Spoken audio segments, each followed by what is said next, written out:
Les accords entre la France et l'Algérie dans le collimateur de la droite.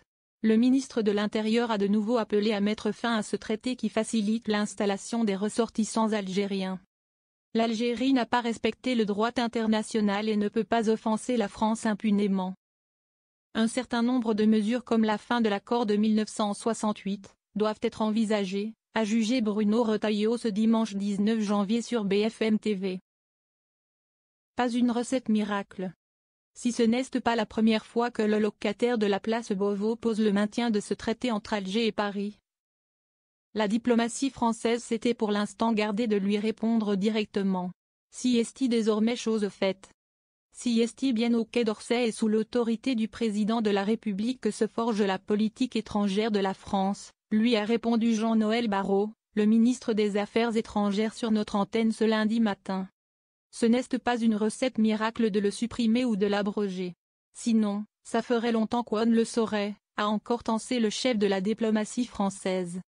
Depuis plusieurs années, la droite et l'extrême droite dénoncent ce texte franco-algérien signé en 1968. Mais, de Jordan Bardella à Édouard Philippe en passant par Éric Ciotti. Les critiques ont repris de la vigueur ces dernières semaines, entre l'arrestation de l'écrivain Boualem Sansal et le fiasco de l'expulsion ratée d'un influenceur algérien. Cet accord, qui a vu le jour 6 ans après l'indépendance de cette ancienne colonie française, a créé un statut unique pour les ressortissants algériens en matière de circulation, de séjour et d'emploi. Il visait à l'origine à faciliter l'immigration économique pour répondre aux forts besoins de main-d'œuvre dans l'Hexagone au début des 30 Glorieuses. Concrètement, il contient aujourd'hui des mesures qui assouplissent l'arrivée et la délivrance de titres de séjour aux ressortissants algériens. Le regroupement familial, ce dispositif qui permet à un ressortissant étranger en situation régulière de pouvoir faire venir sa famille, conjoint et enfants mineurs, est par exemple possible à partir de 12 mois de présence en France au lieu de 18 mois pour les ressortissants étrangers. Premier pays en nombre de titres de séjour. Ces dispositions spécifiques se reflètent dans les chiffres du ministère de l'Intérieur. D'après un rapport de la Direction générale des étrangers en France, 646 462 titres de séjour à des ressortissants algériens ont été accordés en 2023, loin devant les autres pays. Cet accord est cependant plus restrictif que le régime général des étrangers sur certains points comme pour les visas étudiants. Quant aux dispositions liées aux expulsions comme la délivrance d'OQTF, obligation de quitter le territoire français, elles relèvent du droit commun. Macron a toujours fermé la porte. Ces accords ont déjà été modifiés à 3 reprises, vidés au fur et à mesure de mesures très symboliques. L'objectif affiché, tenter de rapprocher le statut des Algériens du droit commun pour les étrangers. La France peut-elle décider de mettre fin à ces accords entre la France et l'Algérie comme le réclame Bruno Retailleau?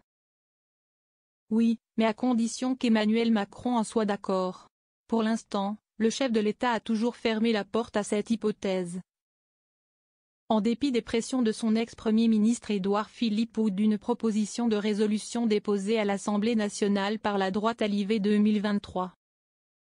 L'ancien Premier ministre Dominique de Villepin a d'ailleurs critiqué lundi sur France Inter la surenchère du ministre de l'Intérieur Bruno Retailleau sur l'Algérie, l'invitant à laisser agir les diplomates et à ne pas céder à la tentation du règlement de compte. Tenter de pousser le chef de l'État à mettre fin au traité. Rien n'empêche cependant l'Assemblée nationale ou les ministres de tenter de mettre la pression sur Emmanuel Macron. Avec un calcul derrière la tête, espérer qu'à force de remettre la question de l'accord entre la France et l'Algérie sur la table le chef de l'État ne finisse par infléchir sa position. Jusqu'à présent, le camp présidentiel joue la carte de la prudence. En décembre 2023, en plein examen du projet de loi immigration à l'Assemblée nationale, le gouvernement avait affirmé, par la voix d'Elisabeth Borne, être ouvert à une renégociation de l'accord mais pas à la fin de son accord. Gaz et pétrole algérien. En cas de disparition de l'accord entre Paris et Alger, le pouvoir algérien pourrait être tenté de mesures de rétorsion. L'Algérie pourrait par exemple réduire considérablement le nombre de laissez-passer consulaires.